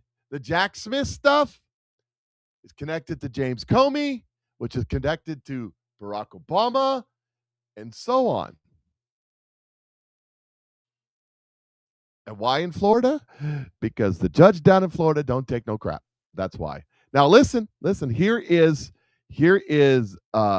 on John Solomon shows, Devin Nunes shows up, and they're talking about the stuff that's coming out. This is part of the grand conspiracy. This is why they're doing a grand conspiracy. All you people going, they're not arresting anybody, blah. No. This is intentional. So, John, let me try to unpack this. What I would first say is we ran a decade-long investigation in the Congress into China. And so this new bombshell that you just dropped is very concerning to me, and it should be to the Congress even today, that this information likely was around in 2019, probably in 2020. I don't know. We're going to have to unpack this and figure out why this didn't get to the Congress and why this didn't get out to the American public. Clearly, this is a scandal that's brewing, and I'm sure you're going to continue to track it. I should also say, you mentioned Director Ratcliffe. As you know, I chair the President's Intelligence Board. We've been working directly with the CIA to depoliticize all of these agencies. The President Trump gave us clear direction that he wants the politicization taken out of these intelligence products, and it's been a slow slog. We've been working to get this information declassified. We've been working with the different agencies to make sure that there's transparency. And I do commend the CIA under Director Ratcliffe's leadership for retracting those 19 phony reports. And I actually think there's probably many more that are there, but I think this is just the start of Director Ratcliffe is trying to clean up the CIA. Obviously, we're here to help. We're here to help all of the agencies as chair of the President's Intelligence Board, and we'll continue to do that. This just the kind of the final point on China and their capabilities here. I think we should all be very concerned that China is continuing to leapfrog, and if you don't have if you want to call it the truth, transparency, real intelligence agencies getting the information to the policy makers and the decision makers, it's a major problem. So if you have a bunch of it doesn't matter how great you are at gathering intelligence, and I happen to think that our military and intelligence in the United States are very good still, but it doesn't do any good if that information never makes it to the people that actually have to make a decision.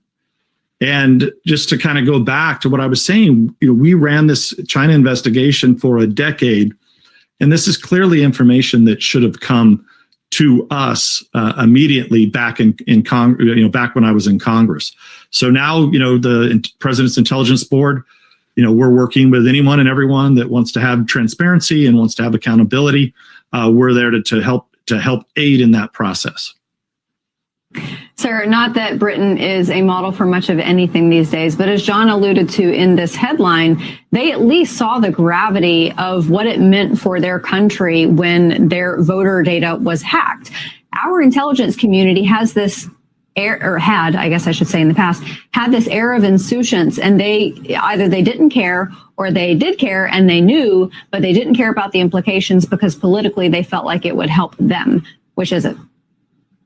Well, this is the concern in John's early reporting here that I have, I've only heard this from just the news. I haven't yet got any briefings on this, but I'm assuming next time I'm in Washington that we will get up to speed on this. So we need to really understand and unpack, what did they actually get? What did they take? What was in there? What was the data that was in there?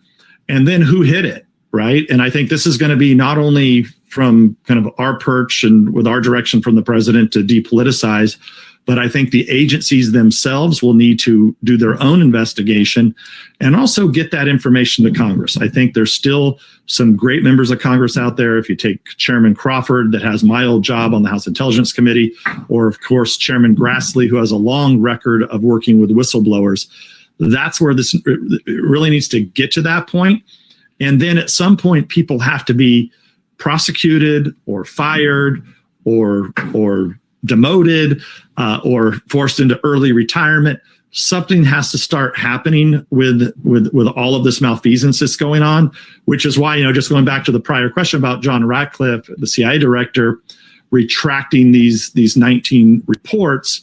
Now the question is, are there going to be changes made at the agency, which I know that Director Ratcliffe is continuing to work on.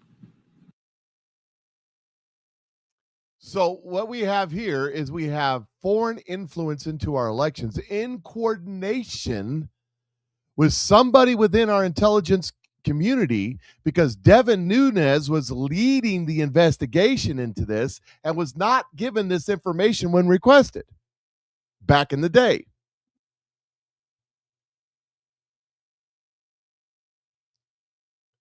Continuing the grand conspiracy that they're investigating, that they just indicted James Comey on. You see how that works? It's all part of the same play. It was all part of the attack against the United States of America and a sitting president. It doesn't matter whose president was in the seat. If you're attacking the presidency, you're attacking the United States, period.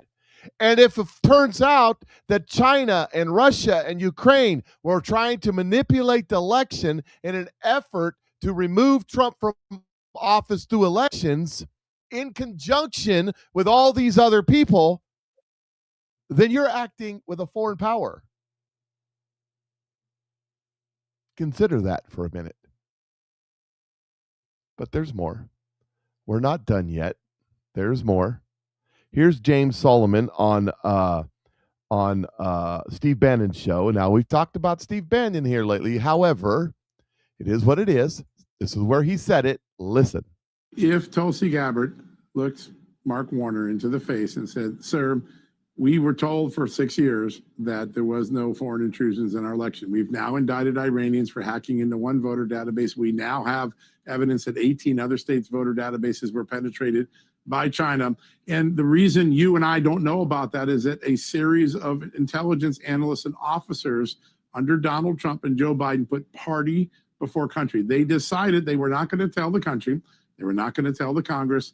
They were not going to tell the president of the United States that China did these things because they didn't want to give Donald Trump ammunition on his China policy, because that is what the ombudsman concluded. On the record, there is a report that's been sitting with nobody noticing it.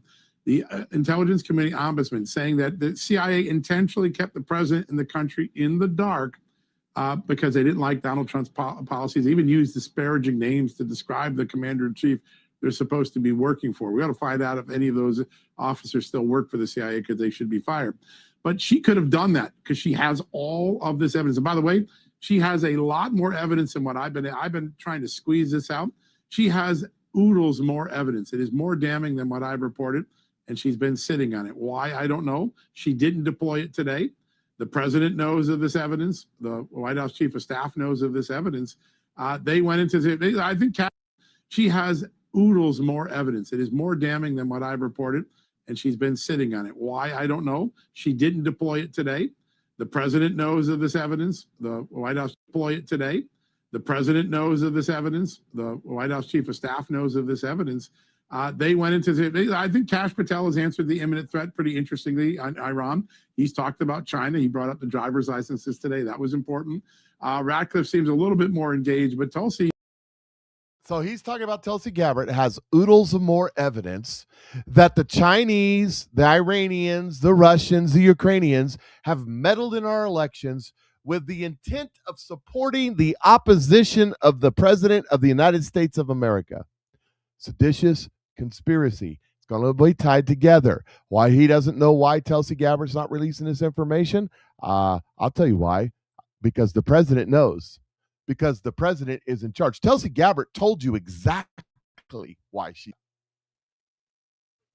made that statement that the president decides. I give the president the information. The president decides what to do with it. I follow his orders. Same thing with Pam Bundy. She's not arresting. Who does she work for? The president. Same thing with Kash Patel. Who's he work for? The president. I'm telling you right now, this whole entire grand conspiracy is Donald Trump. He's doing this. He's controlling this. This is what's going on. He's not distracted by the war because Donald Trump can do two things at the same time. I'm telling you that what Tulsi, somebody just commented from Facebook, said Bannon is a traitor. It's looking to be that way. Tulsi is a bad actor. Tulsi's doing exactly what President Trump is telling her to do. The reason this hasn't come out yet, because it's not time yet, but that time is coming. We are in the season of judgment. Here's Kash Patel. I'm tying this all together. This is what this grand jury and this seditious conspiracy is all about. They're putting all of this into the seditious. It's one big play. It's one big coup against the United States of America. We have infused funding into our entire program, taking on the CCP. And while we are well versed in the fact that we have our capabilities with folks like CFIUS when it comes to the purchases of land around military bases, that only extends 1 mile under the current law. So the FBI had to get creative. So what we did was directly engage with our state and local partners. And I'll give you 2 examples. A 400-acre farm in the state of Texas was owned by a CCP official, but because he was outside the reach of the CFIUS law, the FBI executed a unlawful possession of firearms, a criminal complaint, and received it. We seized the land in its entirety, and that CCP national is back in mainland China, and we are working to get him back here. In another example, off the coast of Louisiana, we worked with Governor Landry's team on drilling sites off the coast of Louisiana because, again, they were outside the whole of CFIUS in the 1 mile radius. And with the intelligence we were able to provide our state and local authorities, they shut down that CCP drilling center, which we believed was actually used to provide and steal data and intelligence from American lives. So that's just a little bit of an example. On the marijuana grow houses, we have 6 active ongoing investigations in 6 multiple jurisdictions for specifically taking down CCP affiliated grow houses from Maine to Georgia and across the country. So there's Kash Patel talking about the CCP, talking about things that the Chinese are doing. That's the same kind of things they did in Canada. They've pretty much taken over Canada. Ain't that right, Aaron, if you're still out there? See, somebody says, Carol says, my brother labeled Telsey socialist light. You may be true. Telsey is a Democrat and a liberal. No denying that. But Telsey, as a Democrat and a liberal, has a bone to pick with the Democrat Party because they screwed her when she was running for president. Not in a good way. So she has a bone to pick. And she is serving in a position under Trump. She made it very clear where she stands. It doesn't matter if I agree or disagree. I give the intel to the president. The president tells me what to do. She's not releasing some of this stuff because it's not time yet, because they got a grand jury getting ready to indict all these people because seditious conspiracy. It's not going to be election fraud. It's not going to be tampering with evidence. It's not going to be all the stuff that happened in 2020 with the media. Understand, the media, if they lied willingly, knowing what was going on with the election fraud that happened, a.k.a. Mark Levin, a.k.a. Sean Hannity, a.k.a. Fox News, Brett Baer, if they lied and knew what was going on, they can be charged in seditious conspiracy too. That's the way that it works. Anybody who furthers the conspiracy in any way can be charged. This is a big deal.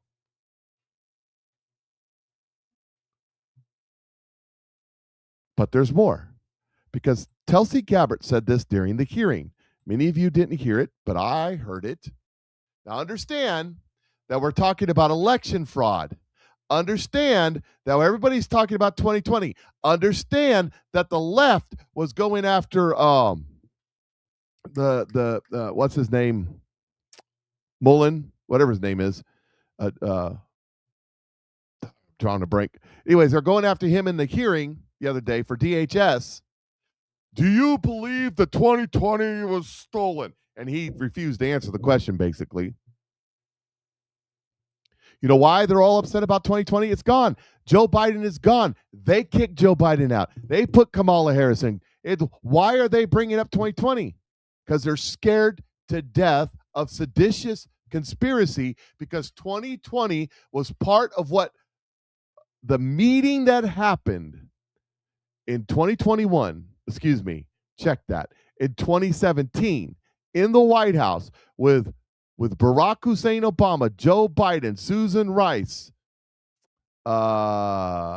James Comey, James Clapper, John Brennan, Mark Wayne Mullen. Thank you for that. I was sometimes when I'm getting going, thinking it's hard for me to recall those names. But what they did was they devised a plan to usurp a sitting president of the United States of America and try to take him out through impeachment. If that didn't work, they devised the continuation of the conspiracy to steal the election. They pulled out all the stops on the election fraud that they did. You remember the hockey stick? Then they went after, continuing the conspiracy, they went after the former president, trumping up charges, no pun intended, raiding his home. They continued the election fraud into 2022.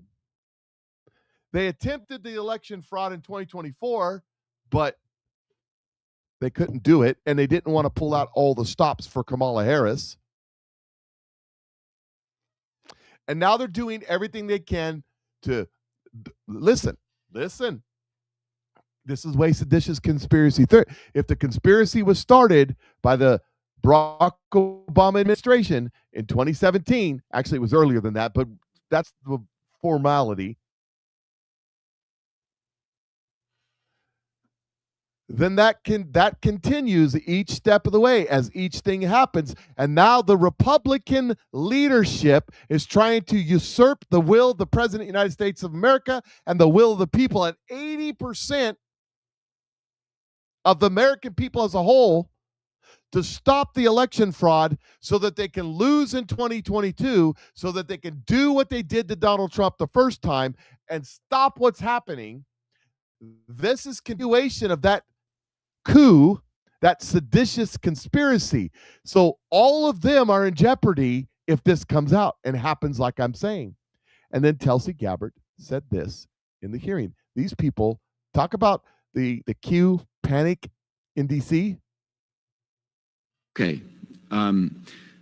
Director, the ODNI has confirmed on the record that your office took custody of voting machines from Puerto Rico last May. I'm not aware of any previous DNI taking similar actions. Did your office promptly notify the committee about taking custody of Puerto Rico's voting machines? I don't believe we did. However, this was done at the request of the Puerto Rico AUSA attorney. Ma'am, it's a and in yes or no conjunction question. with The answer, FBI. as you have acknowledged, is no. You did not inform the committee about the taking of a territory's voting machines. Is there a specific foreign threat? And I've read the reporting that you were looking for possible foreign threats, but is there a specific foreign threat that drove you to take this action? There were questions about whether or not there were vulnerabilities that a threat could have taken advantage of, and that was the purpose for their requesting us to look into those vulnerabilities. Where are those voting machines now?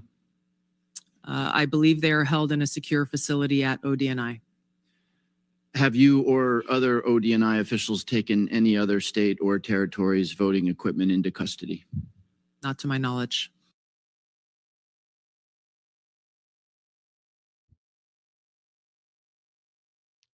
Continuing the conspiracy, using voting machines to manipulate the 2020 election.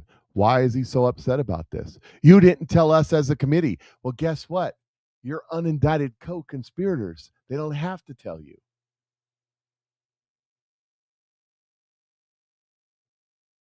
Think about it for a minute.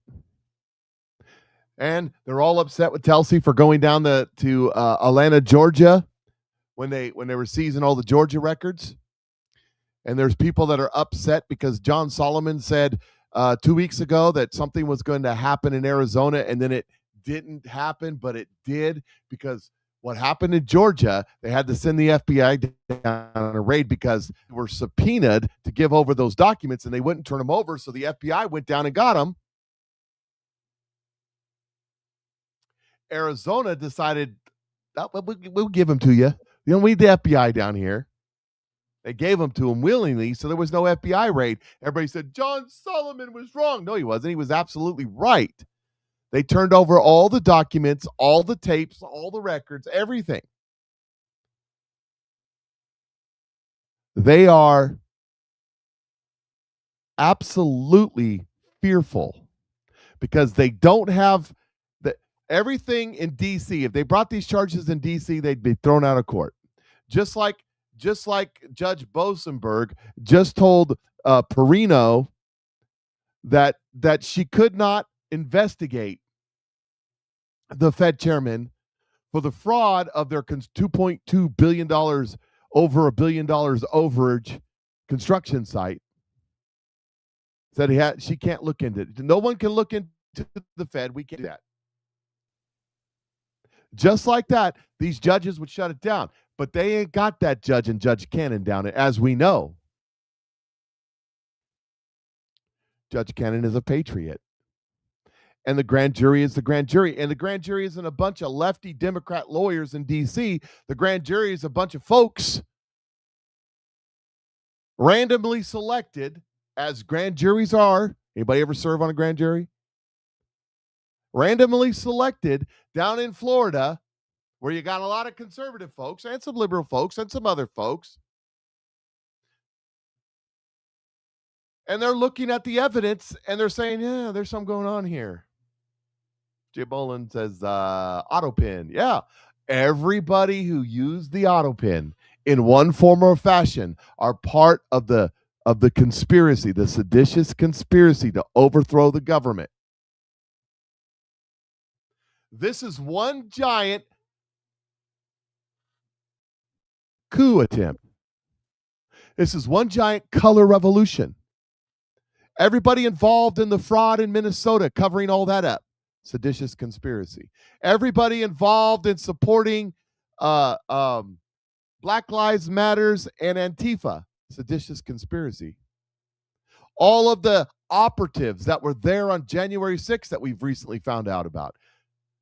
seditious conspiracy. It's all one big pile. It's all encompassing. This is why they use the conspiracy to the RICO charges on the mafia. It's just like Kash Patel pointed to the way. This is the way. When I played the video a minute ago, they had CCP operatives owning land right outside of a military base in Texas. They could do nothing to the CCP owning the land because there's no law.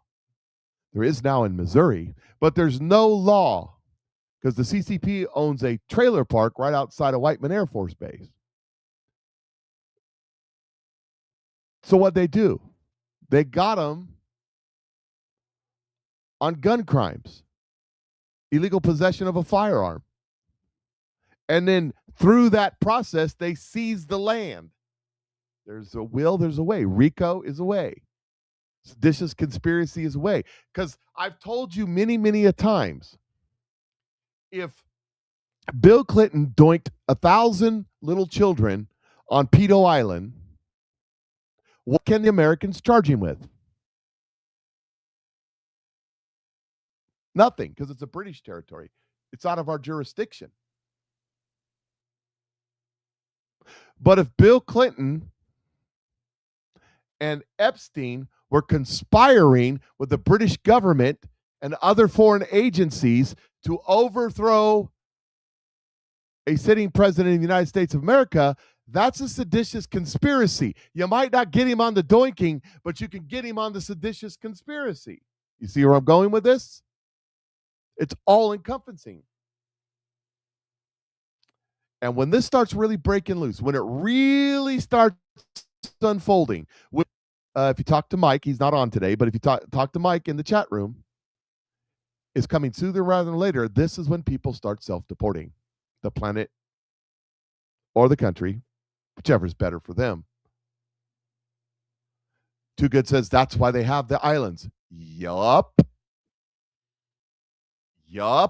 That's exactly right.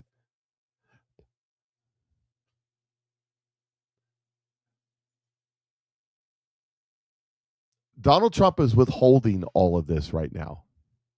There's a slow release on it, but it's going to come, everything all at once.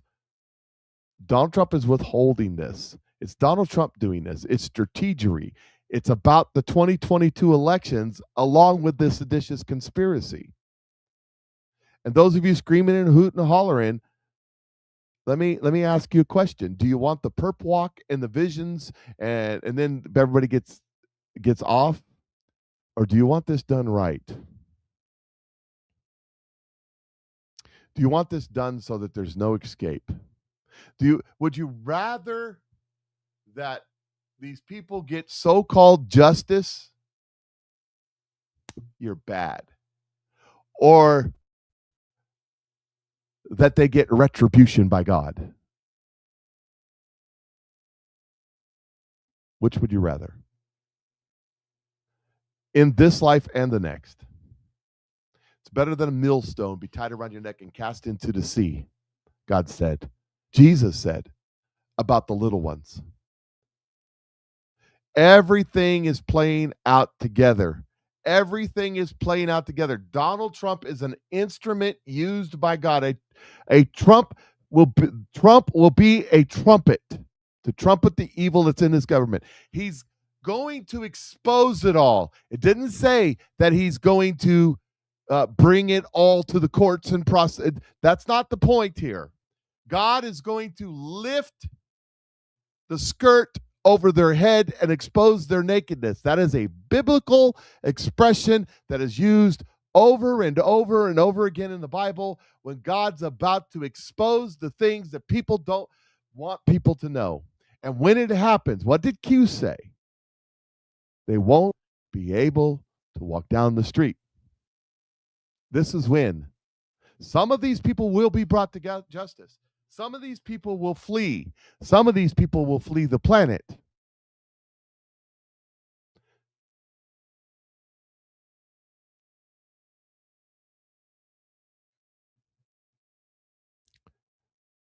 It's not just that God is in control, it's that God is sovereign. with all authority, that even Satan himself has to ask God permission before he does anything. Where do you get that from? The Bible, first chapter of Job. Go read it. You think it's any different today? It's not.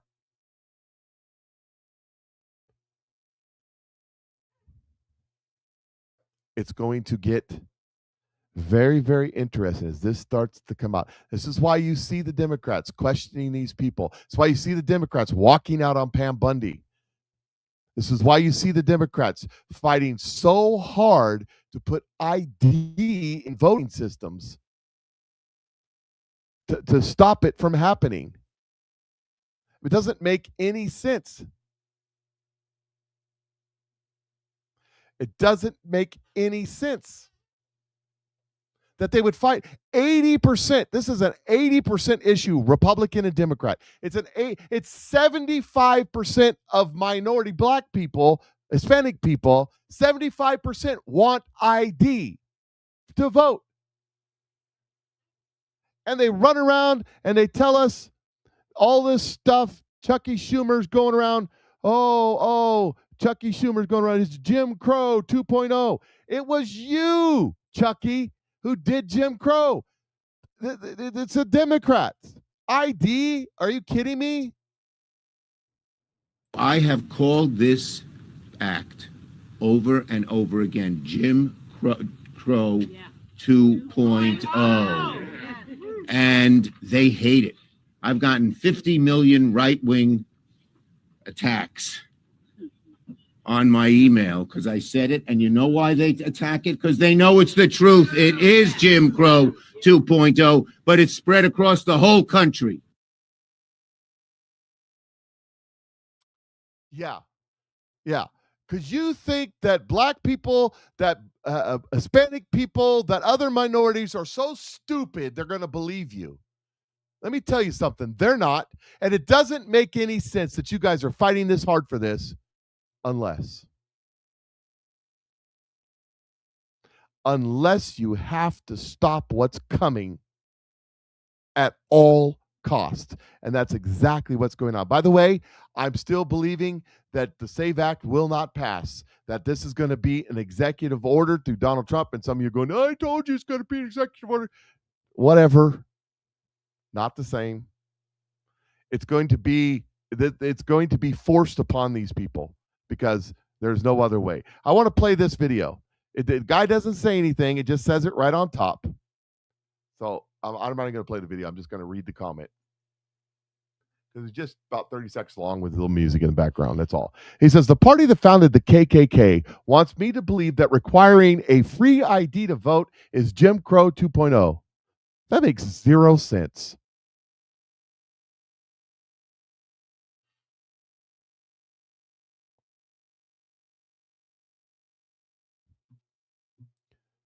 I challenge you, Lucy.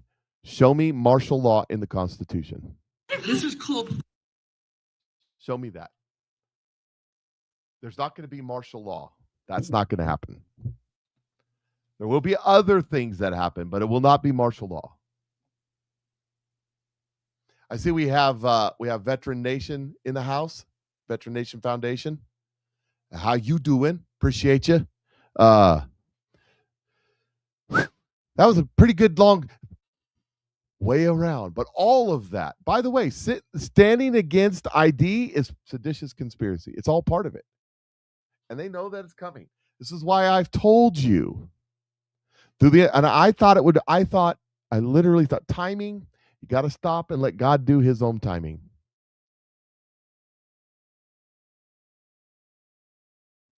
That's why I told you, and I said I thought when Trump took office that they would jump ship because they knew what's coming. They know what's coming. That's why they're acting the way they're acting. That's why they're going against the majority of the American people on issues that are just plain, dumb not to support. Shirley was talking about what's going on with the airports. The Democrats have shut down funding to the TSA.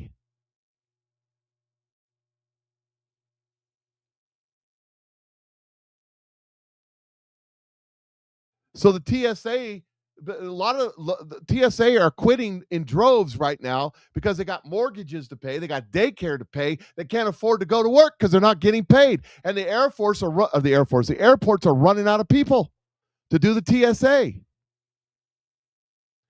AOC said 2 weeks ago that the reason that they're having trouble in the polls is because the American people aren't hurting enough yet.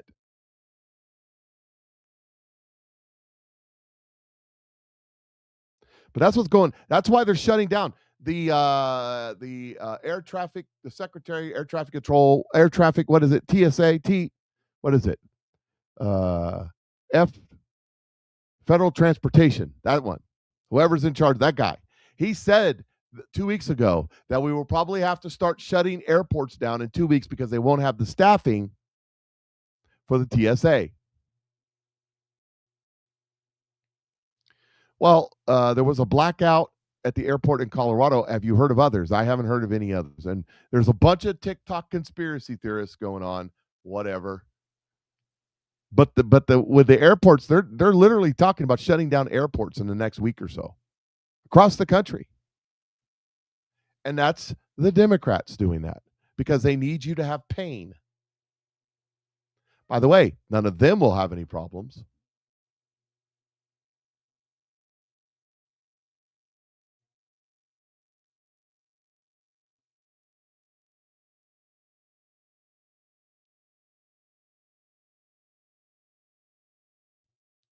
Marine says prophetic word about flight stopping. I don't know. I haven't seen it, but Marine was saying that Robin Bullock was good on Elijah's stream. Somebody else said Amanda Grace was good. Somebody else said, what's her name? I can't think of her name. Again, I don't watch her very often. Was good. I don't know. Go watch it. Go see what they say. Make up your own mind. Don't predict the future. Watch for it to happen. So anyways, with that, it's Friday. What does that mean? That means you probably should take a break. Turn it off. Take a deep breath. It's beautiful here in Central Missouri. It's 73 degrees right now outside here in Central Missouri. It's going to be beautiful. Go spend some time outside this weekend. Enjoy yourself. I'll be traveling tomorrow, taking my daughter up to Kansas City, where she'll be going through the process of trying out to be a Kansas City Chiefs cheerleader, which is her dream. She's very excited about it. I hope she makes it.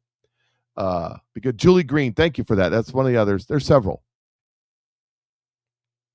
107 here in Yuma.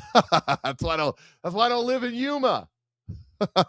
Man, that's like the hottest spot on earth right there in the lower deserts. Yuma, Arizona to Palm Springs. All the test ranges out there. Fort Irwin out there in California. Ugh.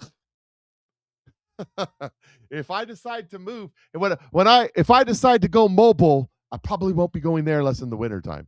Anyways, take a break. You know what I'm saying.